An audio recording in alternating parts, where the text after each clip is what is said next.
अस्सलामुअलैकुम दोस्तों, Urdu novels platform में आप सबको खुशामदीद। आज का हमारा नॉवल है शिद्दत तशंगी। एक वो है जिन्हें याद नहीं किस्सा माजी, एक हम है जो अभी पहली मुलाकात नहीं भूले। वो पेंट हाउस का दरवाज़ा खोलकर थके कदमों के साथ अंदर दाखिल हुआ। ये पेंट हाउस शहर की एक बड़ी बिल्डिंग के ऊपर बना था जिसके चारों तरफ शीशे थे, जैसे शीश महल हो। वहाँ का डेकोरेट चॉकलेट ब्राउन और सफ़ेद था। दरमियान में बड़ा सा टीवी लाउंज था। एक तरफ फुल ग्लास वॉल के सामने सीटिंग एरिया और किचन था और दूसरी तरफ दो कमरे थे। ग्लास वॉल्स के आगे ब्राउन और सफ़ेद पर्दे थे। सफ़ेद और जर्द रोशनियाँ घर के नूर से मुनव्वर कर देती थी।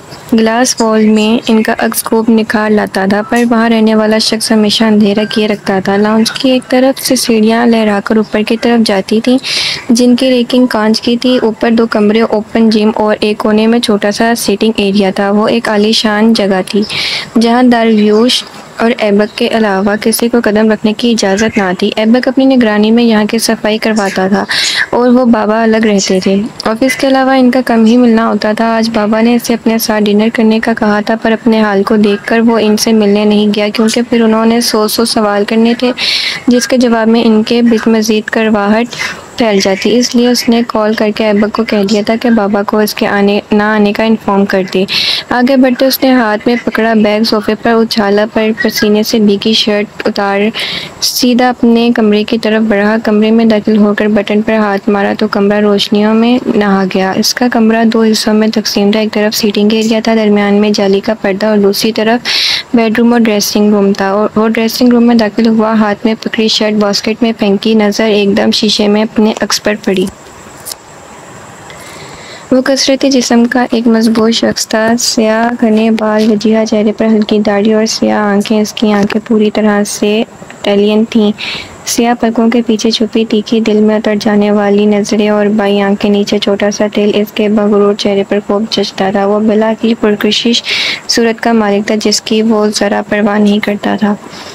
अपने बाजू पर लगे कट को देखकर उसने सर झटका। जख्म से खून रस रहा था, जबकि सीने पर पेट पर नील के निशान थे। मेज से टिश्यू उठाते उसकी नजरें एकदम अपनी बाईं पर पड़ी। उसने कलाई को ऊपर करके गौर से देखा। 4 सालों पर पुराने जख्म का निशान था। ऐसे ही निशान इसके दिल और दिमाग पर भी सबत थे। वक्त का काम होता है गुजरना, और वो गुजर ही जाता है, पर अपने पीछे ना खत्म होने वाले निशान छोड़ जाता है जो तकलीफ हमेशा देते हैं। लब भींच कर टिश्यू से जख्म को साफ किया, फिर वॉशरूम में दाखिल हुआ। शावर खोलकर इसके नीचे खड़ा हुआ तो पानी लगने से जख्म जलने लगा।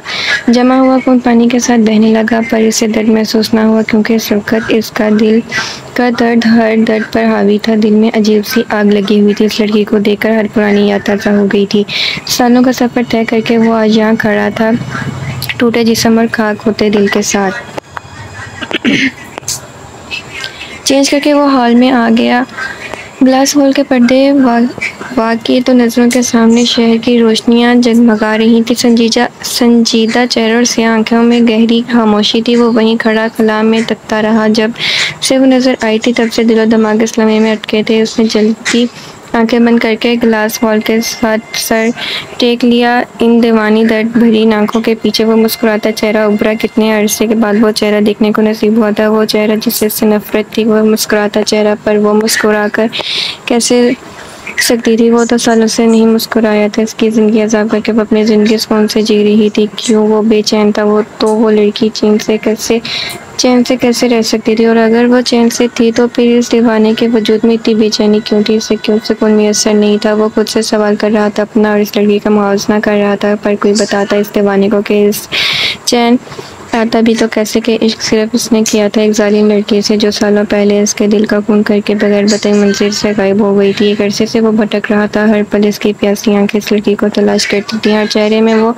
इस चेहरे को खोजता हुआ ऐसी गई थी जैसे कि फिर सालों गुजर के इसके लौटने की हर उम्मीद मुरझा गई थी। वो मुर्दा दिल और जिस्म के साथ खुद को घसीट रहा था, और अब जो अचानक वो इसके सामने आ गई, वो कुदरत के इस खेल को समझ ना पाया। पर अब अगर वक्त इस लड़की को इसके सामने ले ही आया था तो वो इस से फिर से ओझल नहीं होने देगा। इसके जो हिसाब इसकी तरफ निकलते हैं, जो इन्हें वसूल करेगा। इस सोच पर इसके लब तलखी से मुस्कुराए और उसने सुलगती आंखें वाकई हर ज़ाहर कहानियाँ कहती हैं। इसकी स्याह दिलकश आंखें आसमान को तकने लगी।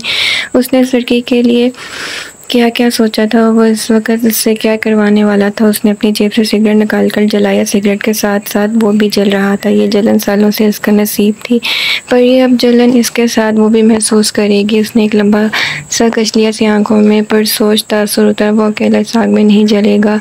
इस आग के लपेटों में वो इसे अपने साथ भी लपेटेगा, जो इसका सबब थी। इस लड़की के ऊपर वो इतना हक तो रखता था। इसे क्या मालूम था कि जिस लड़की को वो कब से ढूंढ रहा था वो उसके ही शहर में मौजूद थी। 6 माह बाद लौटने पर उसने शहर से अनोखा सरप्राइज दिया था। मुसलसल से सोचते सिगरेट फूंकता वो खुद अपनी कैफियत से अनजान था। गहरी आंखों में भड़कते शोलों के साथ नमी चमक रही थी। दिल आहिस्ता आहिस्ता पिघल रहा था। ये इसके दिल का क्या आलम था, क्या एहसास थे। आज वो इसे 6 साल बाद नजर आई थी। इस चेहरे को उसने कहाँ कहाँ नहीं ढूंढा, ताकि इस शिद्दत से उसने इसके मिल जाने की दुआएं की थी। उसने पल पल मरकर ये मोहब्बत से नफ़रत का सफ़र तय किया था। कोई एक दिन में इसकी मोहब्बत नफ़रत में नहीं बदली थी। 6 साल का लंबा अरसा था जिसमें इसकी उम्मीद बनती और टूट जाती। वो बार बार खुद को जोड़ता फिर से टूटने के लिए इसे ढूंढता रहा, खुद को झुठलाता रहा कि वो इसे छोड़कर नहीं जा सकती। पर वक्त ने सब खाक कर डाला। इसके वजूद को, इसके इश्क को। गहरी सोचों में डूबा वो दीवाना क्या ये जानता था कि इश्क कभी खाक नहीं होता, इसमें शिद्दतें बढ़ती हैं, कम नहीं होती। नीले आसमान पर सियाही फैल चुकी थी। वो बेला, खुशी और एंटोनियो शॉप से सीधा नूरे को देखने हॉस्पिटल गए। वो तीनों इनके शो पर काम करते थे। बिला हाफ इटालियन और हाफ कोरियन थी। एंटोनिया इटालियन था और खुशी इंडियन थी। 6 माह के अरसे में इन सब की अच्छी दोस्ती हो गई थी। वापसी पर एंटोनियो और खुशी बस में बैठ गए, जबकि वो और बेला टैक्सी से घर तक आई। वो एक एरिया में ही रहती थी। टैक्सी रुकने पर बेला इससे अलविदा कहती आगे बढ़ गई थी और घर के सामने रुककर लॉक खोलने लगी। एक छोटा सा घर था जो फूलों से कवर था। वहाँ ज़्यादातर घर इसी तर्ज के थे। दरवाज़ा बंद करती वो आगे बढ़ी, बैग टेबल पर रखकर किचन की तरफ आई और अपने लिए कॉफ़ी बनाने लगी। नूरे को ठीक देखकर उसका दिल जैसे किसी भारी बोझ से आज़ाद हो गया था। वो पुरसुकून थी, जैसे कई दिनों की बेचैनी ने एक लम्हे में दम तोड़ दिया हो। कल वो डिस्चार्ज होने वाली थी। अपनी दोस्त को ठीक ठाक देखकर उसने अल्लाह का शुक्र अदा किया था, पर शॉप के मसले को कोई हल नहीं निकला था। NA को आज ओनर ने बुलाया था। वो शॉप से सीधा वहीं गई थी। एन को उम्मीद थी कि वो मस्बत जवाब लेकर लौटेंगी। वो काफ़ी बनाकर बैठी ही थी कि दरवाजे का लॉक खुला और NA थके कदमों से अंदर दाखिल हुई। इन्हें देखकर वो कप रखती उठ खड़ी हुई। सब कह रहे थे। उसने इनके थके चेहरे को देखा नहीं। वो जवाब देती सोफे पर बैठ गई। क्या हुआ है NA? वो जल्दी से इनके साथ बैठी। चेहरे पर परेशानी होता रही। एन ओनर ने शॉप किसी और को बेच दी है। उन्होंने सर हाथों में गिरा लिया। क्या, क्यों, यूं अचानक? उसके लहजे में हैरत और परेशानी उतरी। पता नहीं, मुझे कुछ समझ नहीं आ रही। अने को आवाज़ में थकन थी। मैंने बात की है कि अगर नए ओनर से हमारी बात करवा दें ताकि हमें शॉप खाली ना करनी पड़े। इतना ढूंढने के बावजूद भी कोई और अच्छी जगह नहीं मिल पा रही। उन्होंने बात मुकम्मल करके सर उठाया तो नज़र इसके सर चेहरे पर पड़ी। इनका दिल एकदम पिघला। परेशान नहीं हो एन, अल्लाह बेहतर करेगा। अपनी परेशानी बोलकर उन्होंने नरमी से इसका हाथ थामा। परेशानियाँ कम क्यों नहीं होती एने? इसकी मध्यम आवाज़ थी। ज़िंदगी जैसे एक ना ख़त्म होने वाला तूफ़ान है एने। जब ये लगता है कि अब साहिल करीब है, अचानक एक और लहर हमें पीछे धकेल देती है। क्यों हर बार जब सुकून का लम्हा करीब होता है तो एक नई मुसीबत हमारा इंतज़ार कर रही होती है? ऐसा क्यों? इसके लहजे में उदासी ही उदासी थी। इसका नाम तो ज़िंदगी है एन। जीने के लिए जदोजहद तो करनी पड़ती है और हमारा अल्लाह हमारे साथ है। तो इन मुश्किलों से डर कैसा? वो कोई ना कोई हल ज़रूर निकालेगा। हमें बस अपनी कोशिशें जारी रखनी चाहिए और बाकी जो सब इसके हवाले कर देना है। उन्होंने इसे प्यार से समझाया। इन्हें इनके मेहरबान चेहरे को देखा। इनका ईमान बहुत मजबूत था। वो हर बार इनसे मुतासिर हुए बगैर नहीं रह सकती थी। और तुम परेशान क्यों होती हो बेटा? तुम्हारे यानी हैं ना तुम्हारे साथ? इसका गल नरमी से थपक कर मुस्कुराई। इन्हें जब इस पर लाड आता तो इसे बेटा कहकर बुलाती थी। वो कभी इनकी इस बात पर हंस देती कि इतनी यंग माँ का इतना बड़ा बच्चा। पर बात उम्र की नहीं होती, बस जिम्मेदारी और मोहब्बत की होती है। आप पहले इतना कुछ कर चुकी हैं मेरे लिए कि मैं ना अब कोई फजूल बात मत करना। वो एकदम टूट गई। चलो तुम अपनी कॉफ़ी पियो और अब मैं आराम करूँगी। कॉफ़ी के मग की तरफ इशारा करते हुए वो उठ खड़ी हुई। आपके लिए कॉफ़ी बनाऊँ? नहीं, मैं सोने जा रही हूँ। कल मुझे वरनाज़ा जाना है, नैन्सी से बात हुई है, इनकी तबीयत ठीक नहीं है, काफ़ी वक्त से याद कर रही हैं, सोचा जाकर मिल आऊँ, थोड़ा दिमाग भी फ्रेश हो जाएगा। तुम शाम को देख लेना। बात करते हुए उन्होंने सोफे पर से पर्स उठाया। ठीक है, आप बेफिक्र रहिए, मैं सब संभाल लूँगी। इनकी बात पर मुतमईन होकर वो अंदर की तरफ बढ़ गई। कॉफ़ी का सिप लेते वो सोचों में गुम हो गई। ज़िंदगी ने उसके साथ अजीब खेल खेला था, वक्त इसे कहाँ से कहाँ ले आया था। वो काफ़ी देर तक वहाँ बैठी गुजरे लम्हों को सोचती अपना दिल जला रही थी। एन सुबह वरनाज़ा के लिए निकल गई। वो भी शॉप जाने के लिए तैयारी कर रही थी। वाइट लॉन्ग मैक्सी के साथ येलो स्कार्फ गर्दन के गिर लपेटा, स्याह घंघरियाले बाल आधे कैचर में कैद कमर पर झूल रही थे। वो घर का दरवाज़ा लॉक कर रही थी जब साथ वाले घर से मोहम्मद बाहर आया। गुड मॉर्निंग, उसने एन को देखकर कहा। मॉर्निंग। दरवाज़ा लॉक करके वो इसकी तरफ पलटी। नूरे घर कब तक आएगी? वो दोनों साथ साथ आगे बढ़ने लगे। शाम तक डिस्चार्ज कर देंगे। मोहम्मद ने पॉकेट्स में हाथ डालकर इसके चेहरे को देखा। इससे ये चेहरा बहुत भाने लगा था। 6 माह पहले वो इसे जानता तक नहीं था, पर इस गुजरे अरसे में वो इसे बहुत अपनी अपनी सी लगने लगी थी। ये तो बहुत अच्छी बात है। जवाब देकर वो सामने से आती बेला को देखकर रुकी।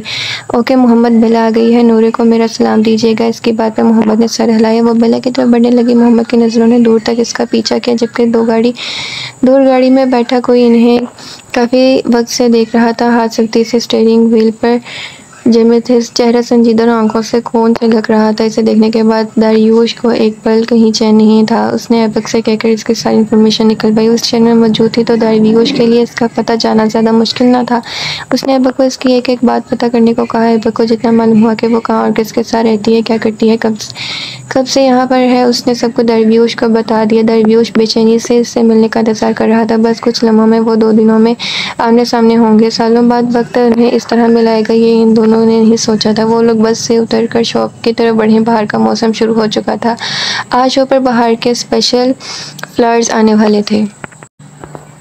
सब अपने कामों में मसरूफ थे। लोग वहां आकर अपनी पसंद के मुताबिक गुलदस्ता बनवाते थे। ये काम एंटोनियो से अच्छा कोई नहीं कर सकता था। इस वक्त भी वो कस्टमर के जिन्हें गए फूलों का गुलदस्ता बनाता, साथ इसे कैप्स भी लगा रहा था। इसको तो फ्लर्ट करने का मौका चाहिए होता था। खुशी से बेला के कान में सरगोशी की। वो दोनों फूलों को अरेंज कर रही थी, जबकि एन एक तरफ बने ऑफिस में हिसाब किताब में मसरूफ थी। कुछ देर बाद वहाँ से छत पर गई। शॉप की छत पर उन्होंने रंग बिरंगे फूल उगा रखे थे, जिनका वो सभी बहुत ख्याल रखते थे। वो पौधों को पानी देने लगी। थोड़ी देर गुजरी, वह बेला भागती हुई ऊपर आई। एन वो नीचे इसकी सांसें फूल रही थी। क्या हो गया है बेला, सब खैर है? वो इसकी तरफ पलटी। नीचे वो न्यू ओनर आया है। वो एन ने पुरसोच नजरों से इसे देखा, पर एन ये तो नहीं है। तुम तो हो ना, प्लीज़ इससे कन्विंस करो कि हमें शॉप खाली करने का ना कहे। बेला ने इसका हाथ थामा, पर मुझे डर है कि अगर मैंने इससे अच्छे से बात ना कर सके तो मज़ीद प्रॉब्लम ना बन जाए। Come on and you can do it. Bela ने इसे हौसला दिया। ओके चलो। वो लंबी सांस खींच कर आगे बढ़ी। दोनों या नीचे आई तो एंटोनियो और खुशी भागकर इनकी तरफ आई।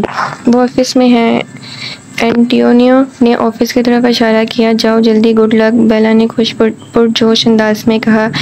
इन सबको उम्मीद थी कि नया ऑनर कोई मस्बत जवाब देगा। एन दिल को मजबूत करती ऑफिस की तरफ बढ़ी। हमेशा एन ही इस तरह के मामला हैंडल करती थी। उसने कभी काम से मुतल्लिक खास किसी से बात नहीं की थी। एन को जाते देखकर खुशी से बेला के कान में सरगोशी की। By the way, our new owner the handsome. उन्होंने एंटोनियो ने मुंह बनाया। वो और खुशी एक दूसरे को पसंद करते थे। खुशी से हंसकर इसे मजीद चिढ़ाया। एन अंदर दाखिल हुई। सामने लंबा चौड़ा शख्स खड़ा था। इसकी पोस्ट एन की तरफ थी। वो मगन सा सामने दीवार पर लगी पेंटिंग्स को देख रहा था, जिस पर बड़े बड़े लाल गुलाब बने थे। ये पेंटिंग वो लेकर आई थी क्योंकि लाल गुलाब इसके फेवरेट थे। दोनों मेज़ की तरफ बढ़ते उसने अपनी तरफ मुतवज्जह किया। इसे नरम मध्यम आवाज़ पर शख्स के जिस्म में करंट दौड़ गया। पेंटिंग से नजरें हटाकर वह आहिस्ता से इसकी तरफ पलटा। सामने मेज़ की तरफ पास खड़ी वो कोई फाइल खोल कर देख रही थी। स्याह घुंघरियाले बालों की लटें चेहरे के गिर लहरा रही थी। घनी पलकों वाली भूरी आंखें झुकी थी। चेहरे पर सोच भरी लकीरें फैली थी और मोमी हाथ फाइल के सफ़े पलट रहे थे। वो बहुत बदल गई थी। इसे देखकर धड़कनें रक्स करने लगी। दिल काबू से बाहर होने लगा। वो आज भी इसके दिल पर इतना ही असर रखती थी और आज भी वो हमेशा की तरह इससे सदियों के फासले पर थी। दोनों के बीच जैसे पहचान का कोई रंग ही ना था। बन जोनोर नो आइलीन मुस्तफ़ा। अचानक इसके लब हिले। भारी आवाज़ खामोश फिजा में गूंजी। एन की तवज्जो एकदम बिखरी। वजह वो भारी आवाज़ नहीं बल्कि वो अल्फाज थे। उसने झटके से सर उठाकर सामने वाले को देखा कि ये कौन है जो इसके मुकम्मल नाम से वाकिफ़ है। सामने खड़े शख्स की तीर की तरह चुभती नज़र इसके चेहरे पर थी। जैसे ही दोनों की नज़रें मिली और एन की आंखों में पहचान के रंग उतरे। इसके सिर पर जैसे पहाड़ गिरा। इस चेहरे को देखने की इससे दूर दूर तक कोई उम्मीद ना थी। सामने खड़े शख्स के नक्श पहले से कई गुना तीखे हो चुके थे। चेहरे पर बेदारी और गहरी सी आंखों में अजीब सा तासुर था। वो इसे देखकर पत्थर की हो गई थी, जबकि वो इसकी आंखों में आंखें डाले जैसे इसकी रूह में उतर जाना चाहता था।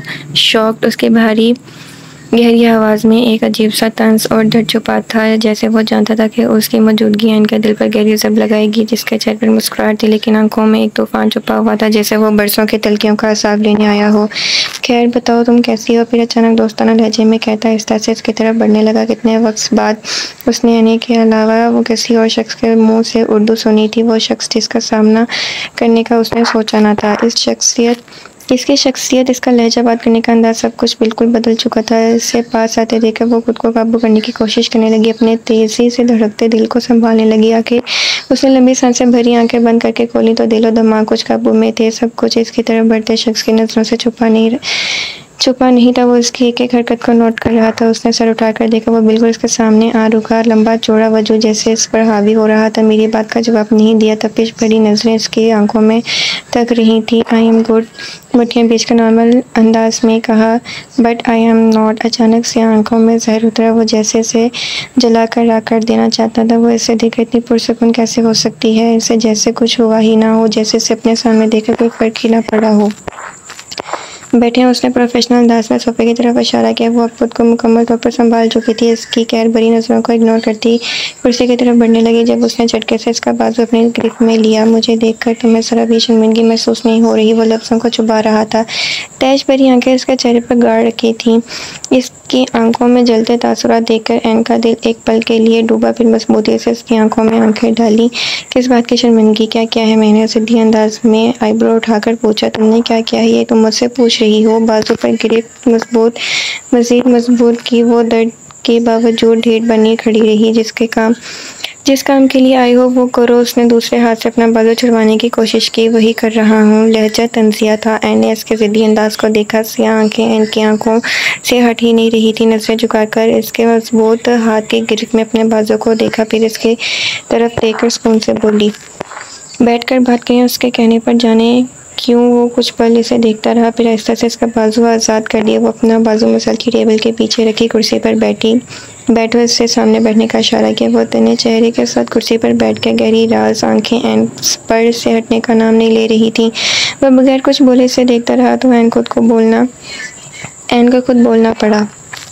तो तुम न्यू ओनर हो? उसने तस्दीक चाहिए। ज़ाहिर है, तपा हुआ जवाब आया। एन के नॉर्मल अंदाज को देखकर से तय इशारा था। बहुत मुश्किल से खुद पर काबू किए बैठा था। फिर क्या करने का सोचा है? उसने संजीदगी से शॉप के मुतालिक पूछा। बहुत कुछ, वो तल्खी से कहता मेज़ पर आगे होकर बैठा। इसका अंदाज को देखकर एन का दिल डूबा। वो खुद को मजबूत जाहिर कर रही थी पर वो सामने बैठा शख्स की ज़िद को जानती थी। वो सबके सामने कोई ड्रामा नहीं लगाना चाहती थी। यानी हमें शॉप खाली करनी होगी। उसके तल्ख बातों को इग्नोर करके बोली। उसकी उम्मीद तो इस शख्स को देखकर ही टूट गई थी। जाहिर सी बात है कि वो बदले के तौर पर इससे शॉप खाली करवाएगा। इनको अब समझ आई थी कि वो पुराने ओनर ने अचानक दुकान बेच कैसे दी। ये सब इस सामने बैठे शख्स का कारनामा था। ठीक है, हम जल्दी ही शॉप खाली कर देंगे। इसकी खामोशी पर वो संजीदगी से बोली। इसे मालूम न था कि आगे वो लोग क्या करेंगे। इसे एने के लिए, बाकी सब के लिए बहुत बुरा लग रहा था जिनकी उम्मीदें इसकी वजह से टूटने वाली थी। मैंने कब कहा कि शॉप खाली करो? अब वो पुरसुकून होता कुर्सी से टिक लगाकर बैठे। इसकी बात पर वो नासमझी से देखने लगी। यकीन कर लो, इसकी बेयकीनी आंखों में देखा। तुम यहाँ अपना काम करो और अपना अंदाज जो मायनी था। एन ने इसे गौर से देखा। जानती थी वो क्या बात कर रहा है। कुछ प्लान करके ही आया होगा। इसे अपनी फिक्र नहीं थी, पर इसे अपनी वजह से खुद से जुड़े लोगों को तकलीफ नहीं पहुंचानी थी। पर एक शर्त है। वो दिलचस्पी से इसके पुरसों चेहरे को देख रहा था। क्या उसने आईब्रो कहा तुमसे मैं जब और जहाँ मिलना चाहूँगा तुम इनकार नहीं करोगी। क्यों, मैं तुम्हारी गुलाम हूँ, वह झट से बोली। करना तो पड़ेगा, शॉप में रहो ना रहो अंदाज लापरवाह था। देखा जाएगा। एने तंजिया मुस्कुराकर इसकी आंखों में देखा। जिद्दी तो वो भी भला की थी। इसकी तंजिया मुस्कुराहट पर दर्द बेहोश के दमा की नसें तन की वो बिल्कुल नहीं बदली थी। वही पहले जैसा अंदाज, जबकि इसकी हस्ती खाक होकर रह गई थी। दांत पीसता वो एकदम उठा। इससे पहले कि एन को समझती वो इसकी तरफ आया, इसकी कुर्सी पर अपनी तरफ घुमाई और इसका बाजू थामकर झटके से खड़ा किया और दूसरा बाजू इसकी कमर के गिर्द डालकर इसे अपने करीब किया। और इस अचानक हमले पर वो दंग रह गई। तुम्हें क्या लगता है कि तुम मुझे कांटों के हवाले करके कुछ फूलों में बैठी रहोगी और मैं कुछ नहीं करूँगा? इसके साकन चेहरे को देखकर दांत पीसकर गिराया। वो बर्फ़ की तरह जम गई। से इस शख्स से इस हरकत की उम्मीद ना थी, पर वो ये जानती थी कि इसको इस कदर बदलने वाली वही थी। यकीन करो, इस बार तुम भागकर कहीं नहीं जा सकोगी। ये वादा है तुमसे दरवेश आलम अफंदी का। ठंडे लहजे में इसके कान में सरगोशी की है ने झटके से अपना चेहरा पीछे किया। छोड़ो मुझे। इसके लहजे में सख्ती उतरी। माथे पर बल नमोदार हुए। अब की बार तुम्हारी जान ही छोड़ूंगा। लफ्ज़ चुबाए गए। अपने साथ बांध कर रखूँगा। जब जब जलोगी साथ तुम्हें भी जलाऊंगा। मुझे चैन नहीं तो तुम सुकून से तुम्हें भी नहीं रहने दूंगा। धमकी देता वो हाथ बढ़ाकर इसके बाल कान के पीछे करने लगा। इनका चेहरा तब उठा। बदतमीजी मत करो। गुस्से से इसका हाथ जोर से झटका। उसने भला इस शख्स का ये रूप कब देखा था? अभी मैंने बदतमीजी की ही कब है? वो तल्खी से मुस्कुराया। कुछ पल उस इन गुस्से भरी बुरी आंखों में देखता रहा। एकदम दिल में तलातम भरपा हुआ तो एक झटके से इसे छोड़ा था। यूं अचानक छोड़ने जाने पर वो लड़खड़ाई। फिर जल्दी से मैं इसको थाम कर संभले। दांत पीसकर गुस्से से इस शख्स को देखा जो बालों में हाथ फेर कर पीछे हुआ। चले जाओ यहाँ से, झुकाकर सर्द आवाज़ में कहा। दोबारा मिलने का वादा करके जा रहा हूँ। वो कुछ पल रुका, इसे देखने लगा। ये वादा है तुम्हारे वादे की तरह कच्चा नहीं है, मधुम आवाज़ में कहता है। एक आखिरी नज़र इसके पत्थराए चेहरे पर डालकर वहाँ से निकल गया, जबकि वह इसके अल्फाज पर मुजस्मा बनी खड़ी रही। जिस शख्स को वो सालों पहले पीछे छोड़ आई थी, आज वो अचानक इसके सामने खड़ा था, अपनी तमाम तर नफरत के साथ। इसकी ज़िंदगी को मज़ीद अजाम बनाने के लिए वो भूल रही थी कि नफरत से पहले इश्क का मुकाम था। इस शख्स की नफरत के पीछे इसकी बेइंतहा मोहब्बत छुपी थी, जिसे इस लड़की ने अपने हाथों से कुचला था। अब जाने इसकी मोहब्बत क्या रंग लाएगी। सब अपने कामों में मसरूफ़ थे। लोग वहाँ आकर अपनी पसंद के मुताबिक गुलदस्ता बनवाते थे। ये काम एंटीनियो से अच्छा कोई नहीं कर सकता था। इस वक्त भी वो कस्टमर के जिन्हें गए फूलों का गुलदस्ता बनाता, साथ से कैप्स भी लगा रहा था। इसको तो फ्लर्ट करने का मौका चाहिए होता था। खुशी से बेला के कान में सरगोशी की। वो दोनों फूलों को अरेंज कर रही थी, जबकि एन एक तरफ बने ऑफिस में हिसाब किताब में मसरूफ़ थी। कुछ देर बाद वहाँ से छत पर गई। शॉप की छत पर उन्होंने रंग बिरंगे फूल उगा रखे थे, जिनका वो सभी बहुत ख्याल रखते थे। वो पौधों को पानी देने लगी। थोड़ी देर गुजरी, वह बेला भागती हुई ऊपर आई। एन वो नीचे इसकी सांसें फूल रही थी। क्या हो गया है बेला, सब खैर है? वो इसकी तरफ पलटी। नीचे वो न्यू ओनर आया है। वो एन ने पुरसोच नज़रों से इसे देखा, पर एन ने तो नहीं है। तुम तो हो ना, प्लीज़ इससे कन्विंस करो कि हमें शॉप खाली करने का ना कहे। बेला ने इसका हाथ थामा, पर मुझे डर है कि अगर मैंने इससे अच्छे से बात ना कर सके तो मज़ीद प्रॉब्लम ना बन जाए। Come on and you can do it. Bela ने इसे हौसला दिया। ओके चलो। वो लंबी सांस खींच कर आगे बढ़ी। दोनों या नीचे आई तो एंटियो और खुशी भागकर इनकी तरफ आई। वो ऑफिस में है। एंटियोनियो ने ऑफिस की तरफ इशारा किया। जाओ जल्दी, गुड लक, बेला ने खुश पुरजोश अंदाज में कहा। इन सबको उम्मीद थी कि नया ऑनर कोई मस्बत जवाब देगा। एन दिल को मजबूत करती ऑफिस की तरफ बढ़ी। हमेशा एन ही इस तरह के मामला हैंडल करती थी। उसने कभी काम से मुतल्लिक खास किसी से बात नहीं की थी। एन को जाते देखकर खुशी से बेला के कान में सरगोशी की। By the way, our new owner the handsome. उन्होंने एंटोनियो ने मुंह बनाया। वो और खुशी एक दूसरे को पसंद करते थे। खुशी से हंसकर इसे मजीद चिढ़ाया। एन अंदर दाखिल हुई। सामने लंबा चौड़ा शख्स खड़ा था। इसकी पोस्ट एन की तरफ थी। वो मगन सा सामने दीवार पर लगी पेंटिंग्स को देख रहा था, जिस पर बड़े बड़े लाल गुलाब बने थे। ये पेंटिंग वो लेकर आई थी क्योंकि लाल गुलाब इसके फेवरेट थे। दोनों मेज़ की तरफ बैठते उसने अपनी तरफ मुतवज्जह किया। इसे नरम मध्यम आवाज़ पर शख्स के जिस्म में करंट दौड़ गया। पेंटिंग से नजरें हटाकर वो आहिस्ता से इसकी तरफ पलटा। सामने मेज़ की तरफ पास खड़ी वो कोई फाइल खोल कर देख रही थी। स्याह घुंघरियाले बालों की लटें चेहरे के गिर लहरा रही थी। घनी पलकों वाली भूरी आंखें झुकी थी। चेहरे पर सोच भरी लकीरें फैली थी और मोमी हाथ फाइल के सफ़े पलट रहे थे। वो बहुत बदल गई थी। इसे देखकर धड़कनें रक्स करने लगीं, दिल काबू से बाहर होने लगा। वो आज भी इसके दिल पर इतना ही असर रखती थी और आज भी वो हमेशा की तरह इससे सदियों के फासले पर थी। दोनों के बीच जैसे पहचान का कोई रंग ही ना था। बन जोनोर नो आइलीन मुस्तफ़ा। अचानक इसके लब हिले, भारी आवाज़ खामोश फिजा में गूंजी। एन की तवज्जो एकदम बिखरी। वजह वो भारी आवाज़ नहीं बल्कि वो अल्फाज थे। उसने झटके से सर उठाकर सामने वाले को देखा कि ये कौन है जो इसके मुकम्मल नाम से वाकिफ़ है। सामने खड़े शख्स की तीर की तरह चुभती नज़र इसके चेहरे पर थी। जैसे ही दोनों की नज़रें मिलीं और एन की आंखों में पहचान के रंग उतरे, इसके सिर पर जैसे पहाड़ गिरा। इस चेहरे को देखने की इससे दूर दूर तक कोई उम्मीद ना थी। सामने खड़े शख्स के नक्श पहले से कई गुना तीखे हो चुके थे। चेहरे पर बेदारी और गहरी सी आंखों में अजीब सा तासुर था। वो इसे देखकर पत्थर की हो गई थी, जबकि वो इसकी आंखों में आंखें डाले जैसे इसकी रूह में उतर जाना चाहता था। शॉक्ड, उसकी भारी गहरी आवाज़ में एक अजीब सा तंज और डर छुपा था, जैसे वो जानता था कि उसकी मौजूदगी इनके दिल पर गहरी जब लगाएगी। जिसके चेहरे पर मुस्कुराहट थी, लेकिन आंखों में एक तूफान छुपा हुआ था, जैसे वो बरसों की तलखियों का हिसाब लेने आया हो। खैर बताओ, तुम कैसी हो? फिर अचानक दोस्ताना लहजे में कहता आहिस्ता से इसकी तरफ बढ़ने लगा। कितने वक्त बाद उसने यानी के अलावा वो किसी और शख्स के मुंह से उर्दू सुनी थी। वो शख्स जिसका सामना करने का उसने सोचा ना था। इसकी शख्सियत, इसका लहजा, बात करने का अंदाज, सब कुछ बिल्कुल बदल चुका था। इसे पास आते देखकर वो खुद को काबू करने की कोशिश करने लगी। अपने तेज़ी से धड़कते दिल को संभालने लगी। आखिर उसने लंबी सांसें भरी, आंखें बंद करके खोली तो दिलो दिमाग कुछ काबू में थे। सब कुछ इसकी तरफ बढ़ते शख्स की नज़रों से छुपा नहीं था। वो इसकी एक एक हरकत को नोट कर रहा था। उसने सर उठाकर देखा, वो बिल्कुल इसके सामने आ रुका। लंबा चौड़ा वजूद जैसे इस पर हावी हो रहा था। मेरी बात का जवाब नहीं दिया। तपिश भरी नज़रें इसकी आंखों में तक रही थी। आई एम गुड, मुट्ठियाँ बीचकर नॉर्मल अंदाज में कहा, बट आई एम नॉट। अचानक से आंखों में जहर उतरा। वो जैसे इसे जला कर राख कर देना चाहता था। वो इसे देखकर इतनी पुरसुकून कैसे हो सकती है? इसे जैसे कुछ हुआ ही ना हो, जैसे इसे अपने सामने देखकर कोई फर्क ही ना पड़ा हो। बैठे हैं, उसने प्रोफेशनल अंदाज में सोफे की तरफ इशारा किया। वो अब खुद को मुकम्मल तौर पर संभाल चुकी थी। इसकी कहर भरी नज़रों को इग्नोर करती कुर्सी की तरफ बढ़ने लगी। जब उसने झटके से इसका बाजू अपनी गिरफ्त में लिया, मुझे देखकर तुम्हें जरा भी शर्मिंदगी महसूस नहीं हो रही? वो लफ्ज़ों को चुबा रहा था। तैश भरी आंखें इसके चेहरे पर गाड़ रखी थीं। इसकी आंखों में जलते तासुरात देखकर एन का दिल एक पल के लिए डूबा। फिर मजबूती से इसकी आंखों में आंखें डाली। किस बात की शर्मिंदगी? क्या किया है मैंने? सीधी अंदाज में आईब्रो उठाकर पूछा। तुमने क्या किया है? ये तुम मुझसे पूछ रही हो? बाजू पर गिरफ्त मजीद मजबूत की। वो दर्द के बावजूद ढेर बनी खड़ी रही।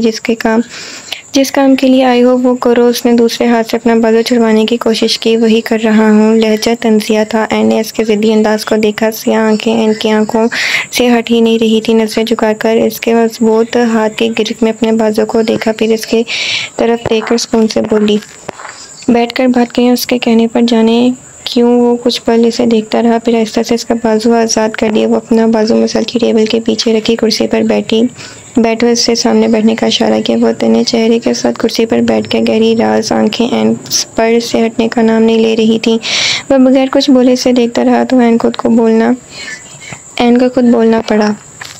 तो तुम न्यू ओनर हो? उसने तस्दीक चाहिए। ज़ाहिर है, तपा हुआ जवाब आया। एन के नॉर्मल अंदाज को देखकर से तय आ रहा था। बहुत मुश्किल से खुद पर काबू किए बैठा था। फिर क्या करने का सोचा है? उसने संजीदगी से शॉप के मुतालिक पूछा। बहुत कुछ, वो तल्खी से कहता मेज़ पर आगे होकर बैठा। इसका अंदाज को देखकर एन का दिल डूबा। वो खुद को मजबूत जाहिर कर रही थी, पर वो सामने बैठा शख्स की ज़िद को जानती थी। वो सबके सामने कोई ड्रामा नहीं लगाना चाहती थी। यानी हमें शॉप खाली करनी होगी। इसके तल्ख बातों को इग्नोर करके बोली। उसकी उम्मीद तो इस शख्स को देखकर ही टूट गई थी। जाहिर सी बात है कि वो बदले के तौर पर इससे शॉप खाली करवाएगा। इनको अब समझ आई थी कि वो पुराने ओनर ने अचानक दुकान बेच कैसे दी। ये सब इस सामने बैठे शख्स का कारनामा था। ठीक है, हम जल्दी ही शॉप खाली कर देंगे। इसकी खामोशी पर वो संजीदगी से बोली। इसे मालूम न था कि आगे वो लोग क्या करेंगे। इसे एने के लिए, बाकी सब के लिए बहुत बुरा लग रहा था, जिनकी उम्मीदें इसकी वजह से टूटने वाली थी। मैंने कब कहा कि शॉप खाली करो? अब वो पुरसुकून होता कुर्सी से टिक लगाकर बैठे। इसकी बात पर वो नासमझी से देखने लगी। यकीन कर लो, इसकी बेयकीनी आंखों में देखा। तुम यहाँ अपना काम करो और अपना अंदाज जो मायनी था। एने इसे गौर से देखा। जानती थी वो क्या बात कर रहा है। कुछ प्लान करके ही आया होगा। इसे अपनी फिक्र नहीं थी, पर इसे अपनी वजह से खुद से जुड़े लोगों को तकलीफ नहीं पहुंचानी थी। पर एक शर्त है। वो दिलचस्पी से इसके पुरसों चेहरे को देख रहा था।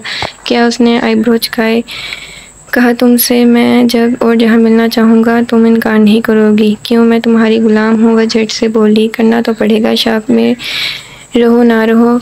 अंदाज लापरवाह था। देखा जाएगा। मैंने तंजिया मुस्कुराकर इसकी आंखों में देखा। जिद्दी तो वो भी भला की थी। इसकी तंजिया मुस्कुराहट पर दर्द बेहोश के दमा की नसें तन की वो बिल्कुल नहीं बदली थी। वही पहले जैसा अंदाज, जबकि इसकी हस्ती खाक होकर रह गई थी। दांत पीसता वो एकदम उठा। इससे पहले कि एन को समझती वो इसकी तरफ आया, इसकी कुर्सी पर अपनी तरफ घुमाई और इसका बाजू थामकर झटके से खड़ा किया और दूसरा बाजू इसकी कमर के गिर्द डालकर इसे अपने करीब किया। और इस अचानक हमले पर वो दंग रह गई।